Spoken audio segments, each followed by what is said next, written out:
છોટાઉદેપુર ચોમાસાની શરૂઆતમાં જ વહીવટી તંત્રની પ્રી મોન્સૂન કામગીરીની ખુલ્લી પોલ. બોડેલી છોટાઉદેપુર વચ્ચે આવેલું સિહોત ડાયવર્ઝન સામાન્ય વરસાદમાં જ ધોવાયું. તંત્ર સામે સવાલો.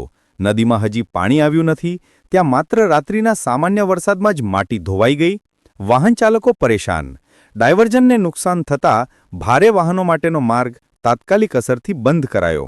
હાઇવે પર લાંબો જામ ન થાય તે માટે તંત્ર દ્વારા યુદ્ધના ધોરણે સમારકામ શરૂ. નમસ્કાર, જોડાઈ ચૂક્યા છો આપ ટીમ જાગૃત સાથે. આ સમયના સૌથી મોટા અને ચિંતાજનક બ્રેકિંગ સમાચાર મળી રહ્યા છે છોટાઉદેપુર જિલ્લામાંથી. ચોમાસાની હજી તો માંડ શરૂઆત થઈ છે ત્યાં જ જિલ્લાવાસીઓની મુશ્કેલીઓમાં ધરખમ વધારો થયો છે. બોડેલી અને છોટાઉદેપુર વચ્ચે આવેલું મહત્વપૂર્ણ સિહોત ડાયવર્ઝન થયું છે. સૌથી નવાઈની અને આશ્ચર્યજનક બાબત એ છે કે ઓરસંગ નદી કે સ્થાનિક કોતરોમાં હજી પૂર કે મોટો પાણીનો પ્રવાહ આવ્યો જ નથી. માત્ર ગઈકાલે રાત્રે પડેલા સામાન્ય વરસાદમાં જ આ ડાયવર્ઝન બેસી ગયું છે અને માટી ધોવાઈ ગઈ છે. આ ઘટનાને પગલે હાઇવે પર ટ્રાફિક વ્યવસ્થા ખોરવાઈ છે અને સુરક્ષાના ભાગરૂપે ભારેદારી વાહનો માટે આ માર્ગ હાલ પૂરતો સંપૂર્ણ બંધ કરી દેવામાં આવ્યો છે. પ્રથમ વરસાદમાં તંત્ર ફેલ.